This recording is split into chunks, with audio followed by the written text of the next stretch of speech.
Good evening, folks. Welcome to tonight's episode of the Rattler Roundup Podcast. Actually, I thought I had the image. Here we go.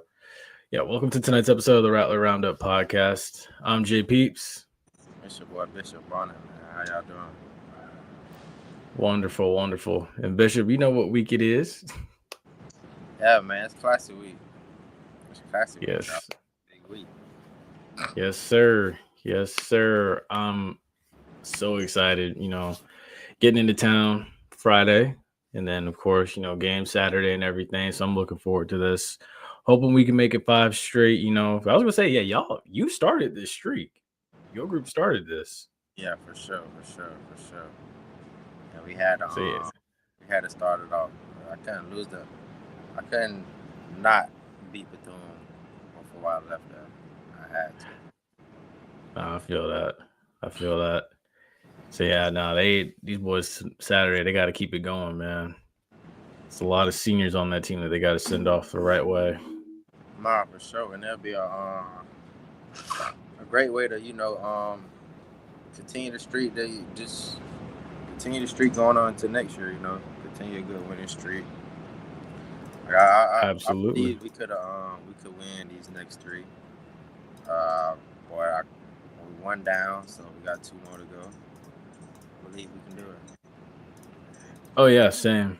Yeah, my thing was always, I was like, yeah, like as far as the end of the season, I kept saying to myself, like, I think we can beat Alabama A&M.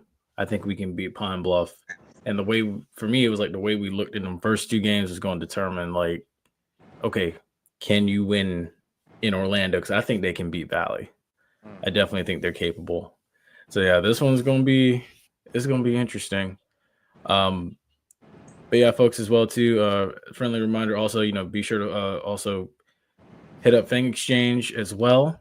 FAMU NIL Collective, and go check out their packages as always.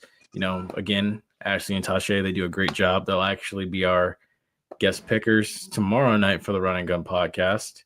Hopefully, Ashley can be there.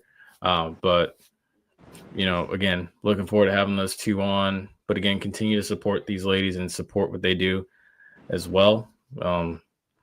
It's a great cause. But all right, let's go ahead and let's jump into it. So Saturday, FAMU won 26-23. Opening stat line. Here we go. Yeah, there we go.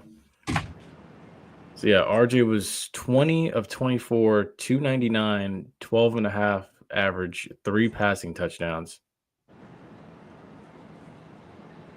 Nah, it's pretty consistent, man. Just a pretty consistent guy.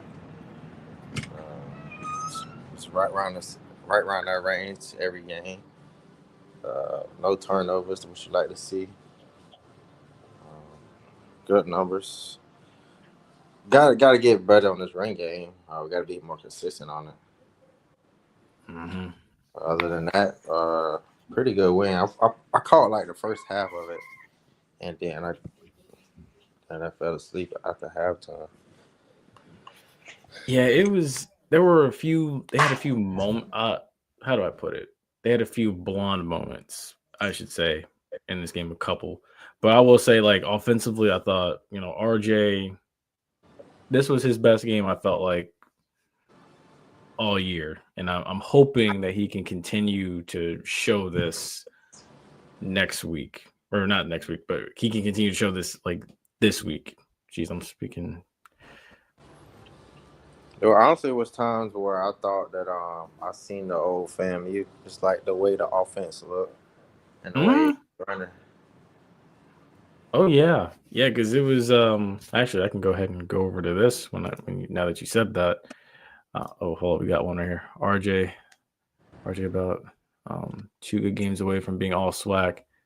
Hey, it could happen. But yeah, Kanari Wiltshire, he blew right past the defensive back, I think in the slot, like just easily. Like he could have jogged and probably scored that touchdown. But 4 receptions, 91 yards. 2 TDs. And then Speedy Rogers, 1 reception, 27 yards, and it was his lone TD.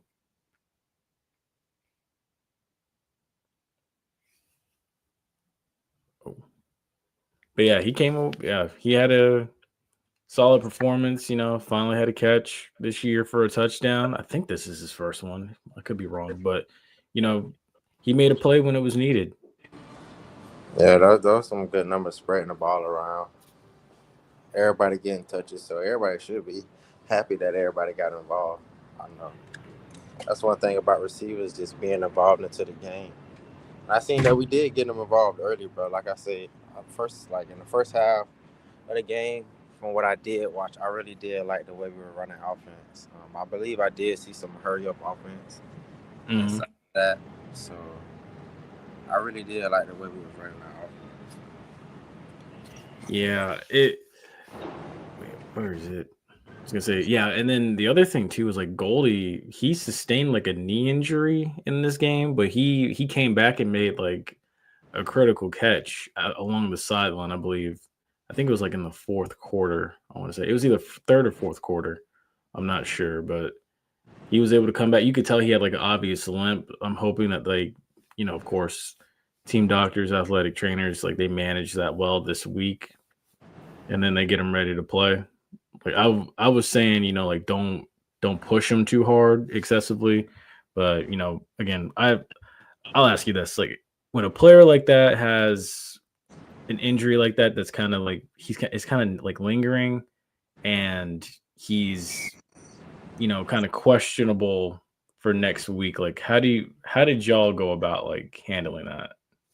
It just depends on how bad the injury is. You always want to try to practice, but if it's one of those injuries where it can be, well, you really can't do nothing, but you really can play, you want to sit out for like most of the week and then try to move around on a Friday practice, Thursday or Friday practice. Just depends on what y'all have y'all walk through, and that's pretty much it. But you always, you still go to meetings. Probably rehabbing during practice, or just depending on how bad it is, you standing around. Oh, shit, it's about to rain. Rain in California? Well, yeah, that makes sense. Yeah, either you standing around, watching practice, getting mental reps. Sounds about right. And then for Alabama A&M, the defense did go up against, I think, what was he, like the fourth string quarterback?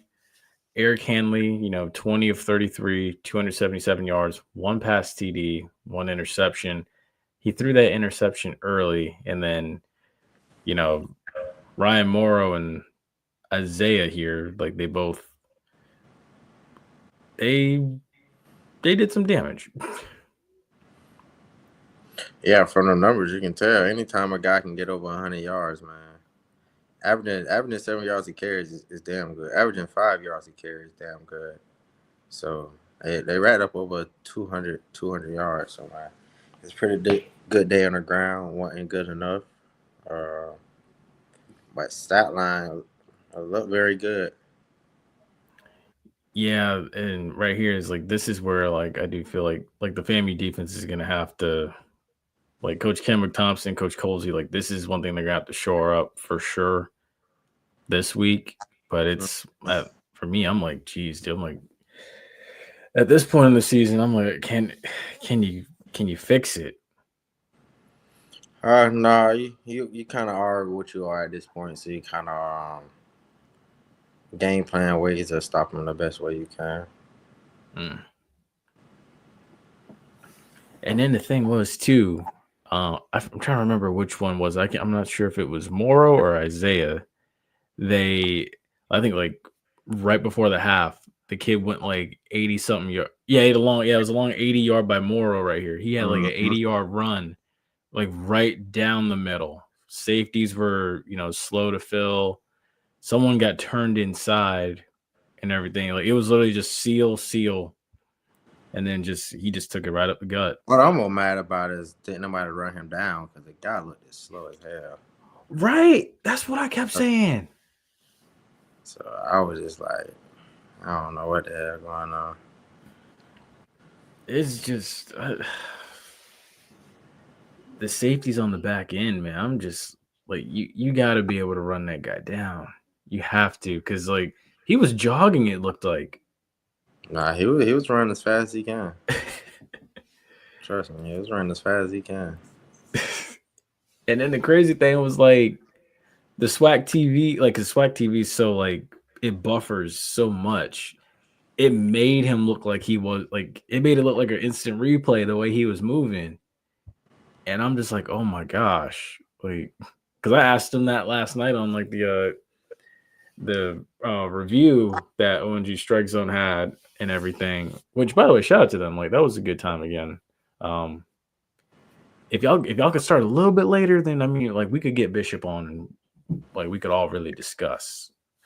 But I mean, yeah, it was. I kept asking. I was like, is this like the replay or is this like the actual live feed of how it played out in the game? And because I was like, golly, dude, that guy's he needs some speed training or something. But also too, this is what their wide receivers were able to do.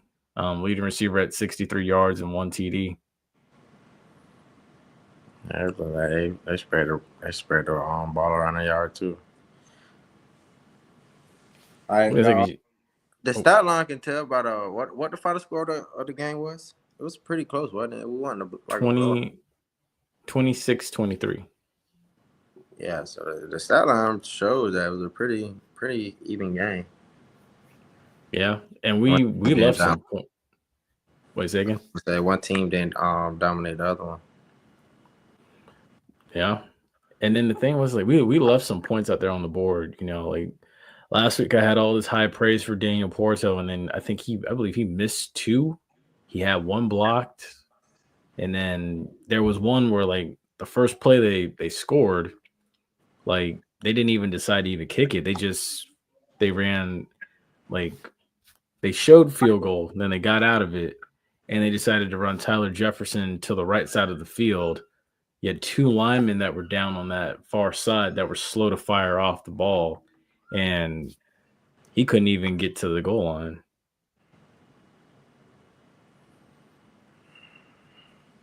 I just hope that we can pull it out this weekend, man. Yeah, same. It's a good thing Alabama A&M didn't have their starting QB. If they did, we would have been in trouble. Hey, sometimes better be lucky than good. Facts. Yeah, because I was gonna say because their quarterback actually he is coming back for like his 10th season, which is crazy. But a couple of takeaways that I had. Again, good team win. That's supposed to say where. Jeez, I messed up. But yeah, where is the pass rush? RJ played his best game so far, as well too. Ooh, I'm gonna come back to that. Get Thad and Haley more touches, as well too. We have to emphasize communication on defense. Actually, kind of like well from what I seen, because like I said, I seen just the first half of it. But from what I seen, it seemed like they were really trying to get Haley the ball. Like it seemed like they was really trying to get him involved into the game. And I like that. I really do. Get your guys the ball, man. Get the guys that's been producing the ball. That's not the guys you want. The guys that's producing. So. Let's see. Kylan also said first to 40 wins, and saying for the Florida Classic this weekend. As far as like the overall, like the between us and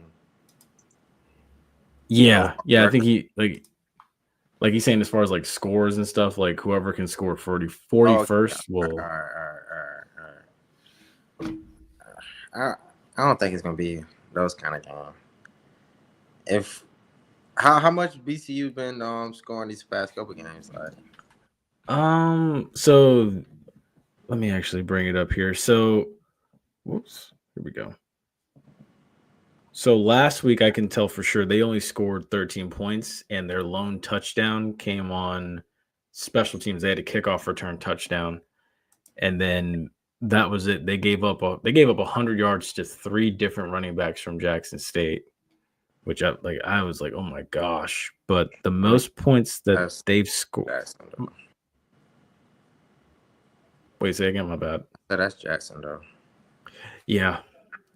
The most points they've scored this year, they scored 41 on Alabama A&M. They scored 42 on Valley, but they also in that Valley game they gave up 34 points, and then against Alabama A&M they gave up 34 points, and that was and they gave up 55 against South Carolina State, but they scored 41 in that game as well.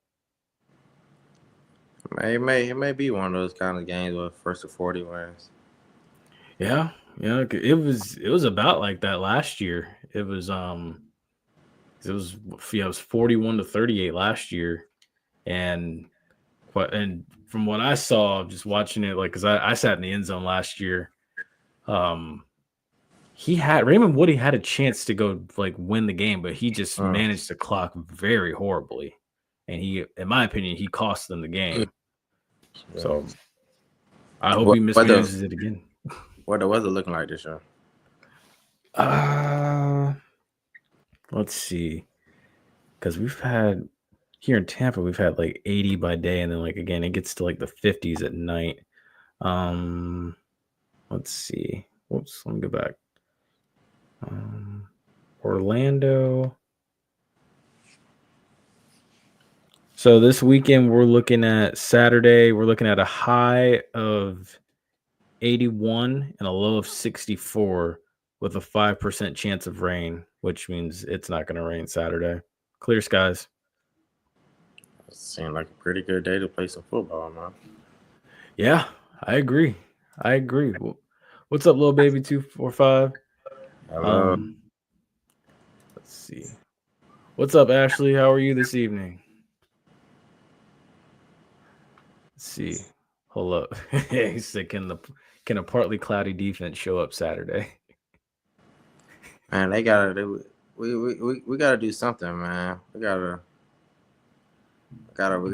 show up big, dog. This is the classic. Whether this is one of those kind of games where we just gotta win. Two teams where we're pretty even. So this game can really go either way, man. The game really can go either way. So it's not really gonna be a dominant team. So I feel like, and that's what's gonna make it a big crowd because both teams can win. Mm-hmm. So I feel like it's gonna be a big crowd, good event.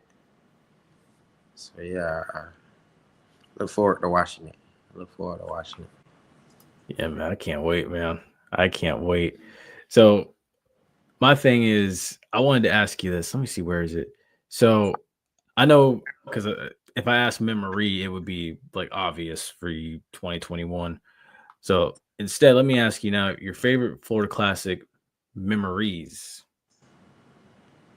That would just be that whole like 3-minute sequence.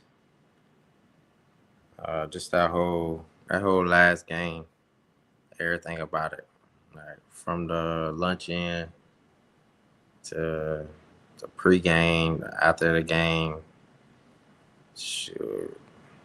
hanging out after the game, because we weren't able to stay in Orlando after the game until Coach Simmons came, and when Coach Simmons came, he let us stay. So that bit was lit. We had one for the first time. We were down in Orlando. That bit was lit.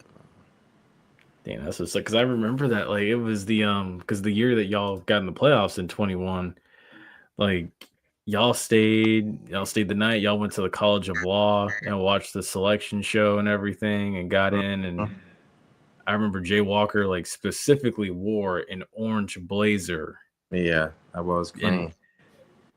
And I was saying to myself, I'm like, they're getting in. They're getting in. There's no. So that was memorable, honestly. I would have to say it's first, second, and third is like 05, 2010, and then y'all's year as well. Like, and funny enough, too, like the running backs got off in all those years. So, like Rashard Pompey, he got off in 05. Like they were down 23-10, came back and won in overtime. And then your boy Philip Sylvester, he went off in 2010. Bethune was undefeated, and they came back and beat them. And then, like your year, you go crazy in that game, and then y'all in the streak, which you got MVP that night, right? No, I ain't get it. All the running backs went crazy that game. I ain't gonna lie. But who got MVP that year? I couldn't tell you. Yeah, dang, I couldn't. I know Bowler got it for defense, and I think they quarterback that got it for offense. Yeah.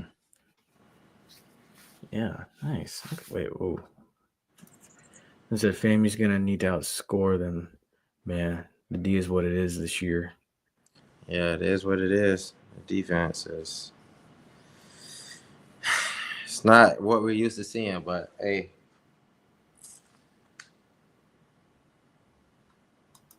And then Colin said, y'all definitely were lit. Yeah, we were lit after the game. I forgot what we went at. We all went somewhere as a team after the game.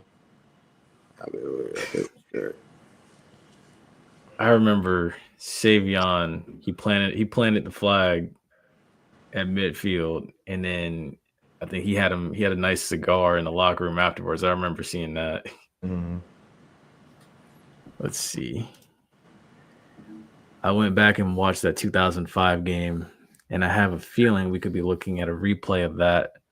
I hope not. I hope not too, honestly, because when I tell you, like, dude, that game was – they were down at the half. I think they were down going into the fourth quarter. By this point, mind you, like, I mean, I was just a kid at this point. Like, I had no ultimate say like I do now when it comes to going to these games or any sporting event in general. So we snuck back into that game just to see overtime and like snuck in just in time for them to like kick a walk-off field goal. Like it was pretty crazy. And like Bethune's band was like just to the left of me. And you talk about a pissed off group of people. They just were in disbelief. They couldn't believe what happened. They were like, we were winning. Like, what happened? I'm like, yeah, you lost. The classic is always you throw the records out the window. It's gonna always be a tough game. Hey, it's gonna come down to who won it the most in the fourth quarter. Yeah. From my experience being in the game, it's who really locks in the fourth quarter and makes the least amount of mistakes. Just like last year. And yeah, again, just like, you know, basically every other year, pretty much, last year, I was going to say Willie's first year, the second year, 2019. Well, it's exactly what it's going to come down to. But he said Jay lost a bet with Tiffany Green, said he'd wear it on the selection show. He wanted to wear green, but she said FAMU was orange, then green. So I'm looking to see if we can get out to a quick start. That would be great. That would be great. Yeah, it would. We gonna see, man. Like I say, we have been playing. We're playing all right. We're playing good enough to get these wins, and that's most important. In 2021, the third quarter, it was wild. Yeah, that was wild. Let's see, where else are we at? Also, FAMU volleyball, they basically went And they swept both Mississippi schools. Took out Mississippi Valley 3-0. Took out Jackson State 3-0. Wonderful. Who is that? Yeah, Taylor. She had a day as far as assists. Mackenzie Taylor, 26 assists in the first game against Valley, 28 assists in the second game against Jackson State. LaDonna Trantham, 9 total digs. As far as kills go, Farrah Farouk, 12 kills in that Valley game. And then again, Sydney Whitfield, 10 kills in that Jackson State game. So, kudos to these ladies, man. Yeah, it seemed like they catching fire right at the right time. Mm-hmm. That's good going into the and it's going right into the SWAT tournament. Yep. So it'll be Friday at 11 a.m. actually against PV. FAMU's hosting this year, and they're catching PV at the right time. They've got all the confidence in the world right now. You're at home. You're one of the earliest game in that bracket as well too. So, hopefully, Sunday after the Classic, we're talking about a win as well too as, clinching another SWAC championship and moving on to the NCAA tournament. Yeah, I believe we can make a run. I agree. It would be nice, and it would be nice to win it all, being at home. Yes. Hosting it. Yes. Also, too, if you're not able to get to Orlando, by all means, go support these ladies, man. Especially if you're in Tallahassee. Because all the teams gonna be there, right? Yeah. Yeah, it's gonna be. It should be a good, nice event. It'll be all of them. Let's see. Wait, the volleyball team is getting hot at the right time. Never underestimate the heart of a champion. Very true. That's the thing about a good coach, man. Good coach can always bring out the best in you at the right times. Mm-hmm. Let's see here. Let's bring up the next one. Where's it at? Oh, number 11. As well, the women's hoops. So they lost to Sanford 57-77. Okay. They actually play. Funny enough, they play Friday as well too. So I guess in this case, if you're not going to the Battle of the Bands Friday night, and if you're not going to be like me and go to City Walk Friday night, go over to UCF over basically nearly in Titusville, and go check out these girls over at the Financial Arena at 7 p.m. So it's gonna be a FAMU affair all down in all in Orlando. Every corner of Orlando. And then November 25th, they go to Mercer at the Hawkins Arena at 7 p.m. as well. So, go show these ladies some love, man. Yeah, let's see if we can try to get us a D1 win, man. But a FBS win. Facts. Let's see. Yeah, and then number 12. And then also, here we go right here, which is crazy. I had to go I looked far and wide to find a picture of, oh my gosh, what's the name of that school? Oh my gosh. I know that's Jacksonville University. I'm trying to think about the other one, though. Let's see, FAMU men's basketball. See, wait a minute. Barber Scotia. That's what it is. I looked far and wide to find that logo. Oh my goodness. I couldn't I was like, where, what is this school's logo and everything? But apparently, I thought it was going to be a school similar to Kaiser University or something, but they have a football team and everything too. Okay, so but what I see with the at least we're not getting blown out, man. We're not just getting blown out. Seems like we keeping the game competitive. It just seems like it's starting to get away from us towards the end of the game.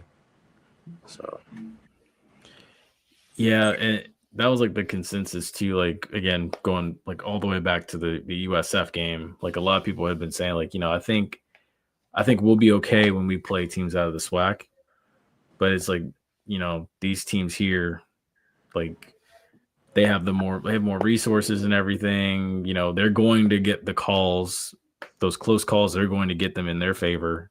So, like, but honestly, that is inspiring to see that it was that close against Central Florida and then also against Georgia, which also, shout out to Mr. Campbell in the class of 88 for, being at UGA and feeding those kids and everything. So kudos to them, man.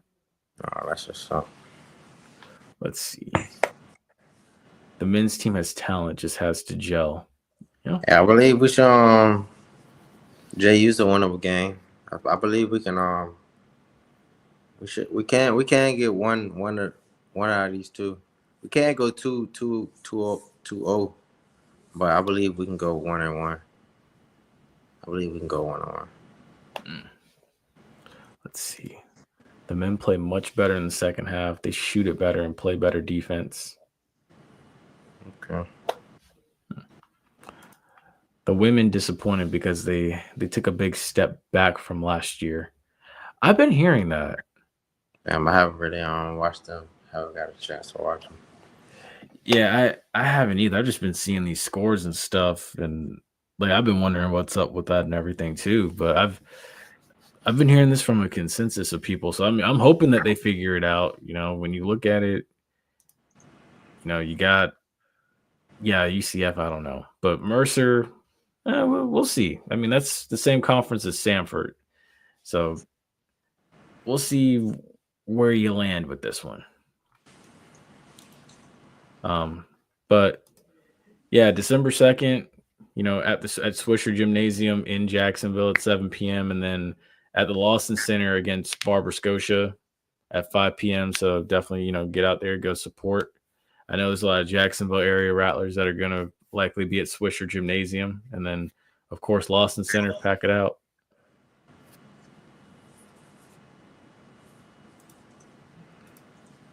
And then I want to say, we have our Rattler of the Week. So without further ado, hold on, we got a comment. Let's see. We should be better once conference play starts. By then, we'll have all our players. We're missing our 7-foot guy. Yeah, it would be nice when I got to catch one of the games, man. I got to catch one. Yeah. Yeah, I like Charlie Ward for them, man. And then, did you know Anquan Bolden's son plays on the team? Yeah, I think I did see him commit. Dude. I think Troy had said it last night. I think Anquan Bolden's son had 16 points in the fourth or in that second half. So I was like, oh, okay. He probably can get some more. He's gonna be able to get some talent, man. Along. So we have the same issues this year that we had last year with women. Offensively, we're terrible. Shot selection and shooting is pathetic, but offense is horrible.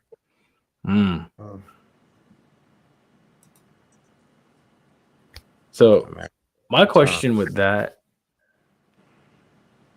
now becomes, are we trying to draw fouls? Are we trying to get to the free throw line so we can get, good looks from the line and also get people in foul trouble?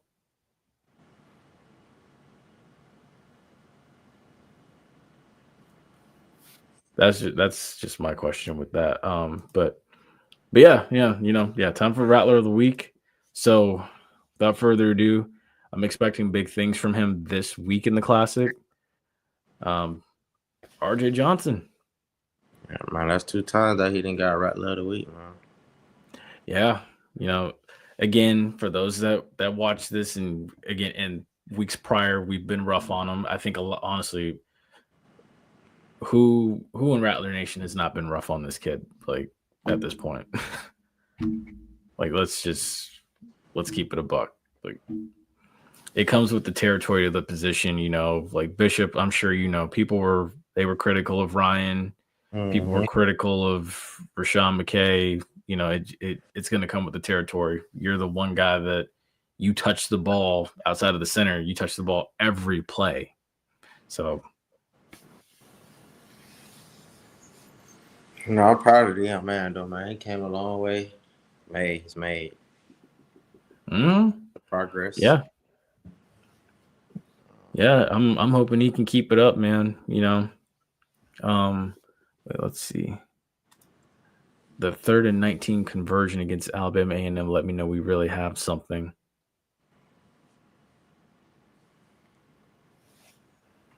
Yeah, it's a lot to be optimistic about. You know, I'm expecting a solid performance out of him this week. You know, it would be nice if he can, you know, have something. If he has something similar to this week, we're winning. We're winning. Yeah, I like the way we run that offense, man. Like our team is starting to find its identity, starting to find a way that it wants to run its offense. Mm-hmm. So we gotta get our defense right, man. Get our defense right. And it starts with recruiting. I see it. We have been recruiting through the high school ranks. That's one big thing I really wanted us to do, to get some high school guys, man. Some guys gonna buy into the system. Yeah. They got a commit today from a kid from Leon. Yeah, I did see that.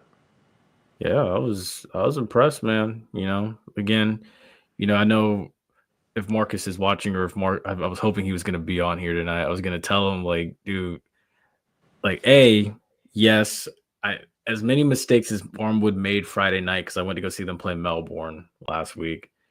I don't know if they can beat a team from Miami, because I'm pretty sure they're going to see Northwestern States.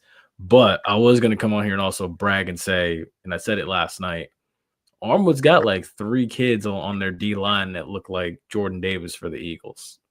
Like, I would love to see us. I don't know if we have yet or not. I don't know if we've been in contact with them, but I would love to see them in FAMU uniforms. If not at least one, hopefully all 3. Yeah, we definitely gotta recruit Florida hard, man. I don't see why we don't recruit Florida hard, why we should, and why we, especially guys coming out of high school with the transfer portal, man. Mm-hmm. Yeah, no, it needs to be a greater emphasis, you know, again, just like hitting different counties. Wait, hold up. Timothy Cole aside, do y'all think Colesy is sleeping on Duval? Coach Simmons recruited that area well. Yeah, I haven't really seen.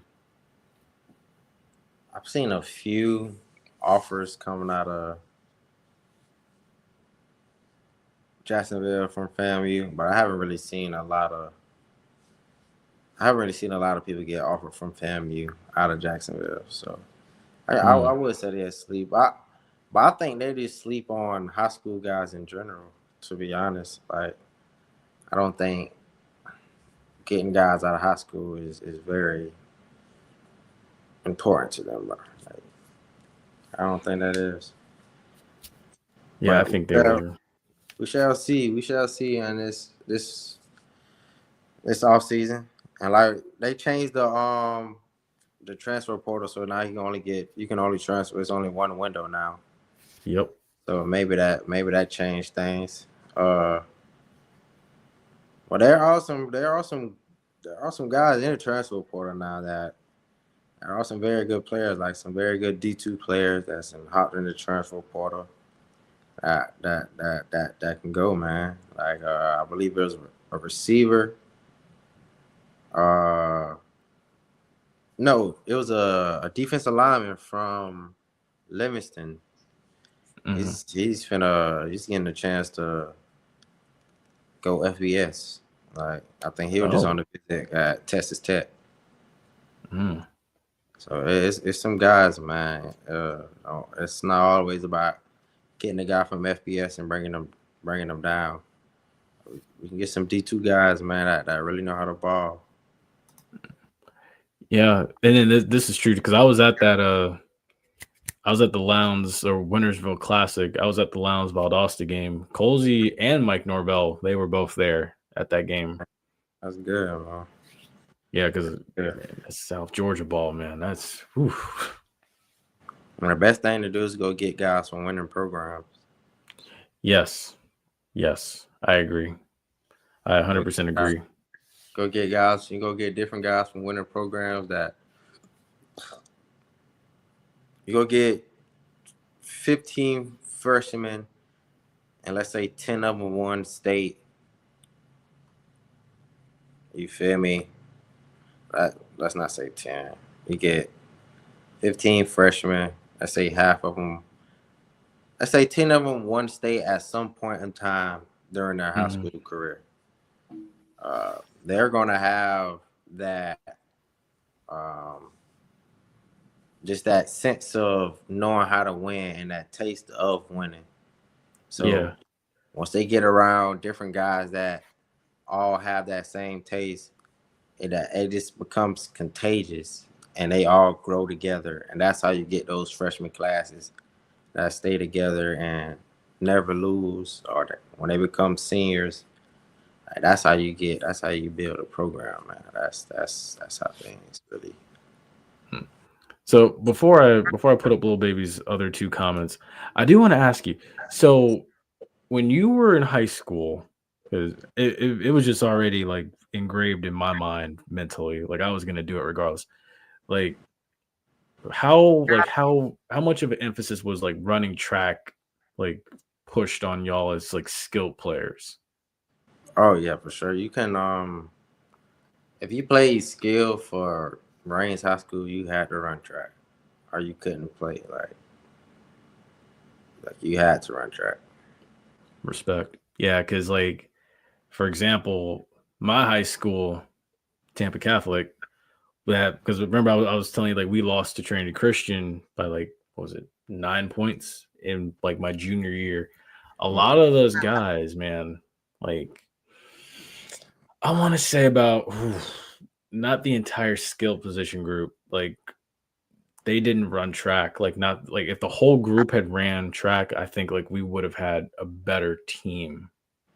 Like we could have got those. In my opinion, we could have got those 9 points, but like they didn't. Like a lot of guys, you know, they went off to go, you know, play lacrosse, or they went off to just go home and do nothing except maybe go to Planet Fitness every day or go to LA Fitness and go lift. So it was that I was thinking about that because that had been in the back of my mind and I'm sure, you know, someone that was from Miami like Marcus would say the same thing at Northwestern or at Central. It was the same way because I used to say to myself, I'm like, dude, I need to run track and I need to get faster because like one way or another, I got to find a way to contribute and get on the field or something. But I just sit there and I say to myself sometimes, I'm like, man, if everybody had bought in, Lord knows what we could have done. That's what it's all about. Everybody coming up with a group of guys sitting around talking about life, talking about the things they want to accomplish, and what they want to do. They come up with a goal, they come up with a plan, and they all strive to go get it. I agree. Yeah, see, we didn't have that because funny story again, I mentioned, I was like, hey, you know, let's go do summer conditioning and summer workouts the entire summer with the track coach because our track coach was, you know, he made it to the Olympic time trials, ripped his hamstring, but like literally man of God, real cool dude. Like he knew what hard work was and how to get someone there. And then hell, half the seniors that year, they were all like they were scared and freaked out. They didn't want to work out with him because he was going to push him too hard. And I'm just like, I told him straight up, I was like, dude, do you want a ring or not? He didn't have a response for me. And I was like, all right, well, you don't got a response for me. I'm going on my way to class. So that just to point that out, that's the difference between a school like Tampa Catholic and a school like Rains or a school like Miami Northwestern or Miami Central. I got you. I feel. Here's the next one. But with everyone leaving on defense, he's gonna have to hit the portal heavy. He doesn't have to hit the portal heavy. That's true. He doesn't. I agree. Let's see. And I've seen a few guys from Texas JUCOs get offers. Okay. What's up, Things Up Podcast? Appreciate you being our guest picker, this past week. And appreciate that, man. But yeah, make sure y'all like, share, and subscribe to this channel, man, and continue to get the likes up on this video for sure. And that is, that's everything we got, man. For this episode. Any closing thoughts this evening, Bishop? Nah, man. Just still, like I said, I'm just still trying to get adjusted to being in California. Should be getting some Wi-Fi here soon, dog. Should be getting some Wi-Fi here soon. But just enjoying life, man.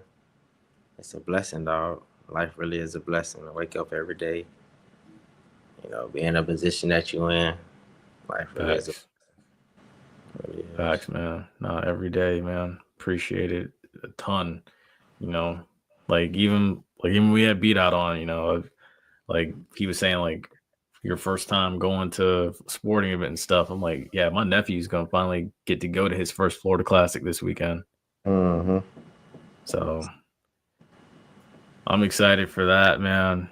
I'm excited just to, wake up every day, get to, be a doctor of chiropractic every day now and everything, trying to get this office up and running.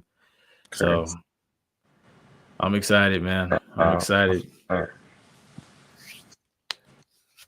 Let's see. Wait, here we go. I think the only reason to hit the portal heavy is due to the length of contract. Y'all can believe in that if y'all want. Let's see. Big area. We didn't hit the portal heavy every year. Look what it's got us. True. Let's see. The biggest area of improvement needed this offseason is talent evaluation.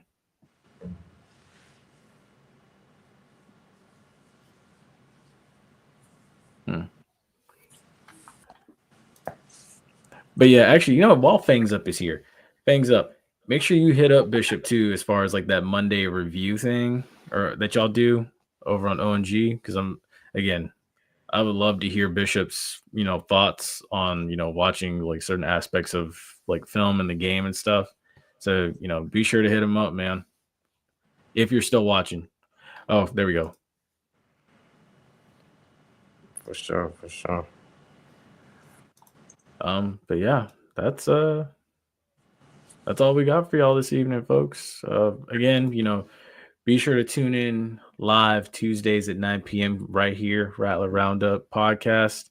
Again, be sure to join us tomorrow night as well. Running Gun Podcast live tomorrow night at 8 p.m. We'll have Ashley and Tashay on, as well as our guest tomorrow night. And then Countdown to Kickoff will be live Friday at 12 p.m. Or that's what I'm gunning for, 12 p.m. If anything changes, I'll let you guys know. Let's see. Yeah.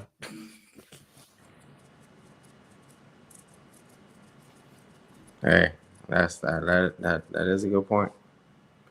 Yeah. I agree. But yeah, folks, that's gonna do it for us. We appreciate y'all.